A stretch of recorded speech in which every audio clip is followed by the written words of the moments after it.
you're a vegan, so I'm not surprised.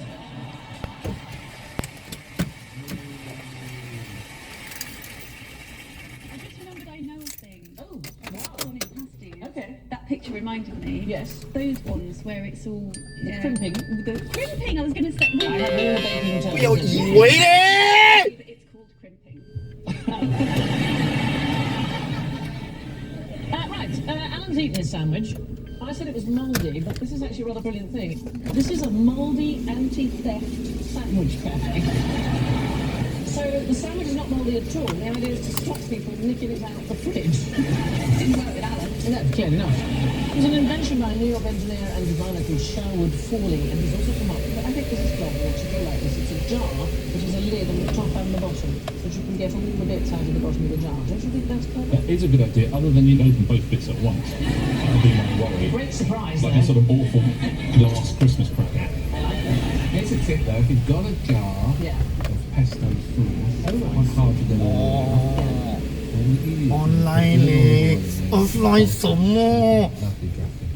Also, cannot special- fucking functional. That is terrific. Do your patio, then get the Marmite out. Or what you can do is just get the bottom of the jar with the pesto in it and just smash the jar and just sprinkle that into the pasta. Sometimes having kids is stressful. Right, we're going to move on to drinks. What does water taste like? Like plastic straws these days. Am I right? Stop the childish motherfuckerism. So, here's the thing from the team from Caltech University, California. And they gave water to mice, and they studied their tongues, and they discovered that when you drink water, it stimulated their sour taste sensors. So they used something called optogenetics, and they actually triggered those same cells using blue light instead of water. And even though the mice weren't getting any water, they carried on drinking the light, which stimulated those same cells as when they get actual water. The mice after, mate, I'll tell you what, I'm parched. I've been drinking that light all day, but there's absolutely nothing for me. So it tastes sort of sour. Here's an extraordinary thing. There is a water sommelier in a bar in Los Angeles called Raisin Star Bar. They have a water menu. It features water from 10 different countries and a range of prices. The queue of mice outside is unbelievable. There's a water called Berg. It's harvested from glaciers in western Greenland. It's $20 a bottle. Evian, $8 a bottle. So the reason that some tap waters taste different, it's what they call the TDS, or total dissolved solids that are in the water. Yeah. Yeah. Well, it's actually calcium and magnesium and potassium. You were saying that about Guinness about to be brewed near the after two, they all taste much the same. There is an annual international water tasting competition in West Virginia. There was a press release after the 2018 event, and it noted the audience was filled with water enthusiasts coming from as far as Australia and Oklahoma. There are things to look for, so you should be clear. There should be no smell at all. It should feel very light in your mouth, and the main thing is it should leave you thirsty for more. You like it? It tastes like you die without it. It's as if it was a vital life. It is sometimes the only thing actually what you want. Right, let's put the cups away. Do you want the rest of your toast sandwich now, Rob? I will eat it. Did you actually like it? I did. I mean, I feel nervous about saying because I'm being persecuted as a vegan on this show, but it tasted all right. I didn't know you were a vegan. You should mention it occasionally.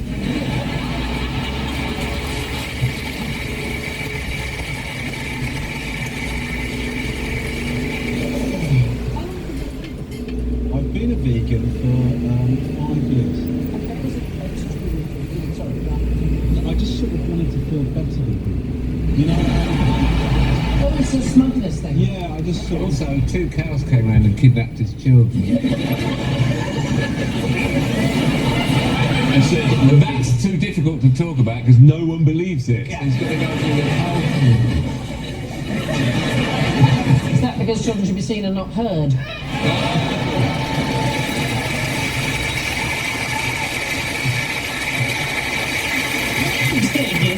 The first ever picnic take place. The garden.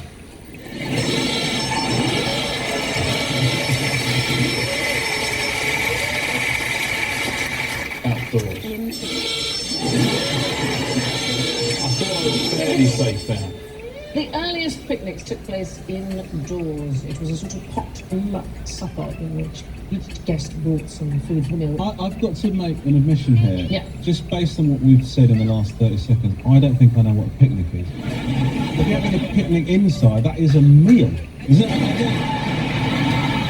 I mean, I think it is an entirely outdoor thing, but it was absolutely an indoor pursuit. In fact, some of the earliest regular picnics were held by a group of Londoners who formed the Picnic Society, and they used to meet at a wonderful place called the Pantheon in Oxford Street in the early 1800s, and it was always indoors. What I quite like about this is the Pantheon is no longer there. On that site is an M&S, so you could in fact go to the Pantheon and buy yourself a picnic. And maybe a packaged sandwich from 1980. From 1980 would be, yes, ideal. So the first time we go outdoors, Romesh, is the early 19th century. So the British and indeed the American graveyards became very crowded, and for the very first time they began to be built further out of town. And that's the very first place where people would go to enjoy some green space out of the cities, and they would pack a picnic and they would enjoy a day out in the cemetery. You're shaking your head. Well, in Italy, they go to the opera, don't they? The big outdoor opera, and they sit up the back in the cheap seats, and they take wine and salami and bread, and they have a big picnic. The opera Yeah. goes on for hours. They all know the songs. That's a day out. Yeah. That's just morbid. It is a bit strange, isn't it?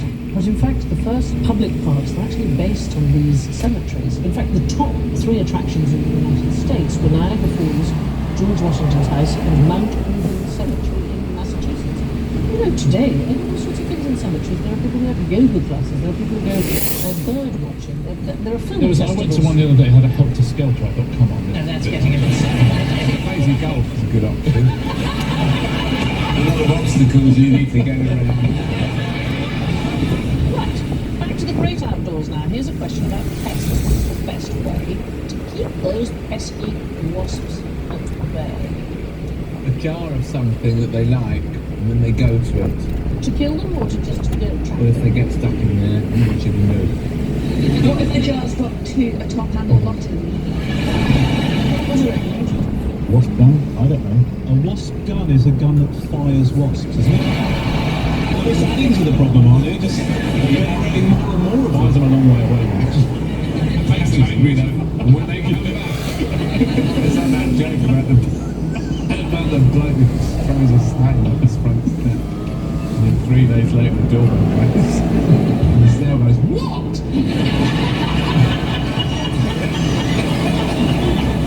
You know the one about the moth that goes to see the pretty feathers?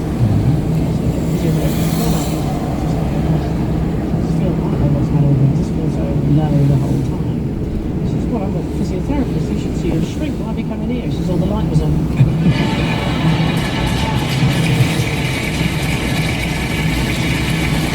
Are you copying that you don't cut the snail? I thought I was more in the character. Yeah, unless you gave it a little bit more. And also, how did the snail ring the doorbell? It's just, it falls apart. You had your doorbell really low down in case the snail comes round. So, the best way to keep a wasp away from the picnic, they send out scouts, the wasps, to go and see where the best food is. If you see the first couple, take them hostage. Yeah, if you trap them, they cannot report back to the nest about the food source, but if you kill them, they can release a pheromone, and the other wasps go, what? What's going on? What's going on? They get the pheromone. Yeah, they do. But anyone else smell day? Yeah. Top tip about wasps, check the training counts before you take a swim. Always look at what you're putting in your mouth, Sandy. Yeah. Both absolute. That rule will never fail you. And also thin straws as well, because they can't get Not plastic ones though, please. No. That's because I care about the environment. I use a teak straw. Teak is inlaid with ivory. It's got my initials in it. I don't reuse it, so I've got animals, but I could reuse it. But you shouldn't kill wasps at all. That's because really good. So they- just keep them, catch them, and that's it. Because they do fantastic good work. Do they? Yeah, Yes. I doubt that. I hate them. Okay, so here's the thing that you may not know. So social wasps eat cockroaches and spiders. There was a woman whose Twitter handle is @waspwoman, Dr. Syrian Summer. She estimates they eat 14 million kilograms of insects per year in the UK. Each. No, not each. As a team effort. There is nothing you can do, and it's only anecdotal evidence, but you can hang a paper bag on a tree, and that will, if they mistake it for another wasp nest, they say that's okay, let's go to Italy. So what did they do in Italy to stop people eating lunches? So have a look here. This is, of course, the gorgeous Basilica of Santa Cruz. No, this particular building is the place where you find miracles of Michelangelo, Galileo, Machiavelli, Rossini. It's like almost miracles here, and they don't want people just eating sandwiches on the steps. So they have a really simple idea how to stop them doing this. Because if they get the smoky eating, it's done people eating sandwiches. This is the Michelangelo.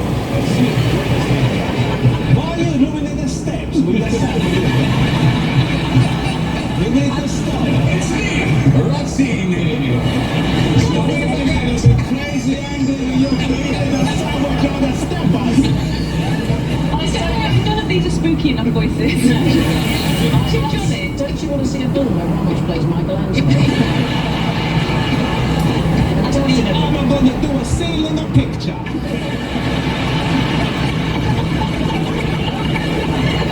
This one is a God, this one and the Jesus. He's good, huh? Well, they did a really simple thing. They hosed down the steps. Why are you having a picnic? To stop people, they simply washed the steps. With water? With water, and it stopped people from sitting down, which because they're wet. And they're very concerned about their buildings. Has anybody been to the Trevi Fountain? They have a whole squad of volunteer retired police officers guarding it, because apparently people like to swim in it. So you'll be fine for sitting on the fountains, for washing your feet in them, letting the pets play, water fights. Thus far, I'm still hearing you can have a wee, no problem. Yeah. Went to Florence and I saw this miracle that wasn't a cube. Michelangelo's statue of David. It's a greater statue. You're right behind, see everything. It's got massive hands and tiny winky. I'm good with it. It's not seen it, don't tell anyone. But all it's going to say. No, I think they've got more to do. There's a replica of it outside. Right. And honestly, you can't do it. So don't bother queuing up. It doesn't look exactly the same. But I think every time it actually explains itself to me running, I was in Pisa and I wanted to get the train to Florence. And I said, oh, I have to the next train to Florence. And the next day, or to Florence, and I said, yeah, but it's 12:10 now. She said, oh, you missed it.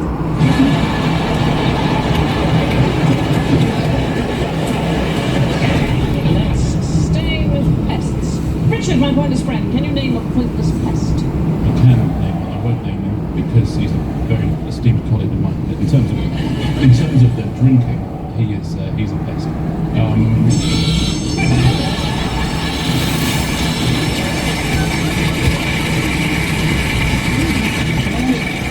Can I appeal against that fact? Because he really is.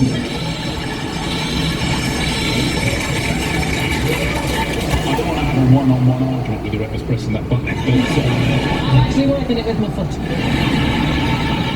Anyway, this pest is one that pretty much doesn't exist anymore.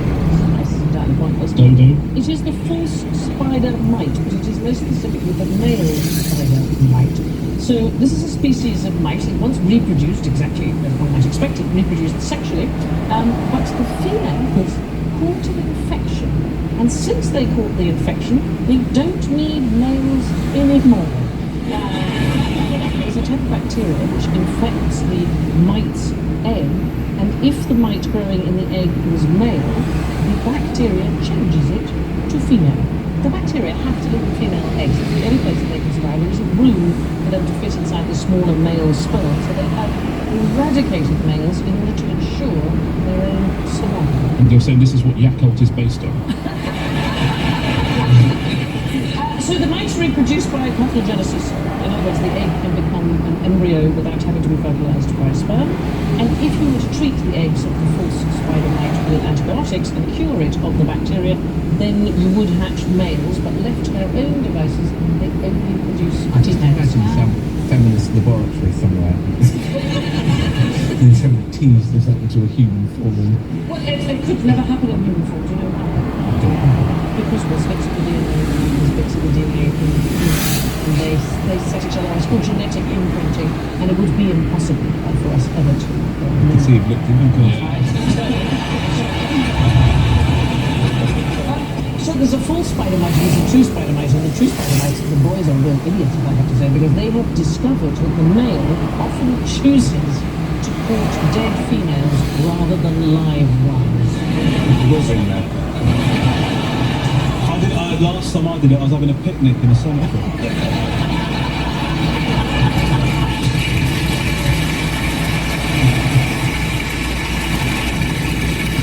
Instead of calling them true spider mites and false spider mites, I call them spider mites and spider mite nuts. That's what I would call it.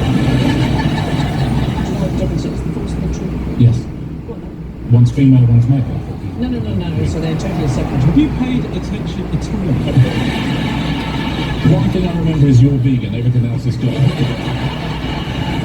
The false one doesn't spin the breast. There you go. So there are other animals that can reproduce by parthenogenesis. It was a short dragons, hammerhead sharks, and whip-tail lizards. What's a hammerhead shark get through a door? Does it have to go on its side? It gets the snail to ring the bell. Anyway, the whip-tail lizard has actually become an all-female species. Of the ability to reproduce clothing, but they still have to keep diversity because they started with twice the amount of chromosomes as the normal animals sexually reproducing. It's exactly the same as the sugar babes. But some male fish are being feminized in a completely different way. So they did a study at the University of Exeter in 2017, and it reported that a fifth of male fish in the UK are, strictly speaking now, intersex. Did you say the fish are intersex? Yes, or darling. intersex? No, intersex. Intersex. So what's happened is they've developed feminine behaviour, including they're less aggressive, they're not so competitive, they are producing eggs, they're producing, in most instances, fewer sperm. Anybody know why? Is it because we started paying them 20% less? And it just follows. What to do with them all being on the pill and filling up the rivers with... No, see, that's the myth that it used to be believed it was the contraceptive pill. It's the runoff from livestock manure that going into water. I'd like to say. Try and make livestock manure sound worse. When you see pints of beer in pubs, it's really recommended. So no one's ever done a run-up of livestock manure. Quite a lovely party run-up. Okay. Why did Shakespeare not suffer from hay fever? Benadryl? Is that his friend? Try this in Benadryl. Yeah. Um, So it's less common exactly the right direction. Vagueness pays off. Yes! Exactly, very good. So there's less. Yeah. I could go on the highway. Yeah. So basically today, 1 in 4 people have hay fever. It appears not to exist until the 80s. So anybody can get hay fever, but anybody who died before then can't have had it. And we don't really know why. So the very first documented case, 1819, was a doctor called John Bostock, and he suffered a mechanism to investigate. He spent 9 years with people with the condition, and only found 28. So it could be change of the environment, type of crops grown, intensity of farming. It doesn't seem to have existed at all. Is it possible that it did exist but they just didn't call it hay fever? Is that only Jeffrey sneezes on it? Next year you go, I'll tell you what I've got. I've got the old Jeffrey flu. Bostock called the condition summer catarrh, and he tried to treat himself. And I said these are the things I recommend. Bleeding, cold baths, vomiting. No success with it at all. And then there was a scientist called Charles Blackley, 1851, and he finally found what he identified the health, which was He had a load of hay on his chin. Is that what he Well, what they didn't understand was what the he suggested, why the sailors at sea get it. So he flew kites with sticky paper on them at different altitudes, and he was able to analyse the dispersal of pollen at various altitudes and establish them hundreds of miles out to sea. In fact, there is more pollen at an altitude of 1,000 to 2,000 feet than there is at ground. It's caused by allergic rhinitis. Does anybody know how Okay. Do you know exactly what it is and why it is? No, I don't. But then I you don't was- deserve it. I was told that apparently you can stop it by eating crumbs from the area, but I can't because I don't know if I want to include it. So, Have you tried one of these? Now, would you sort of stick both of those up your nose? it's like Total Recall. Yeah. It's a bit of a niche reference. So is this been, this is, It's clean, and we haven't tried You used to stick it up your nose? Just stick it up your nose, like that. Oh, the blinding light from your ear! finally I'm going to work in Panto. This is excellent. And then what do you do? Apparently, if you sit with it for 10 minutes, it is supposed to calm all the inflammation down. I know some people have used them and they work very well. I can't imagine preferring this to taking the antihistamine. Do you want to keep that one? Because nobody else wants it. This is a really... Is it going to leave it? Yeah. I would love it if this was completely made up. It's a bit built into your glasses. You got the weirdest ever thing on a Guess Who board.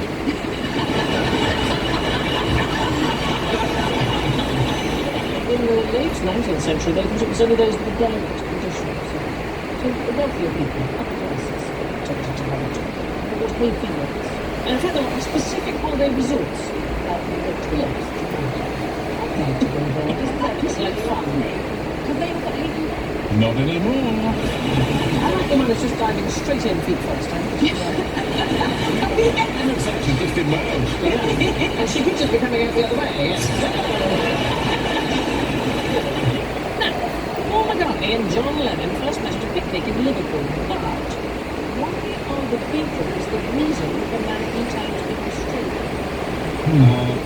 Did they like go to a restaurant and you can't do that. They did what they want. They're bigger than Jesus, and then they went and ate outside.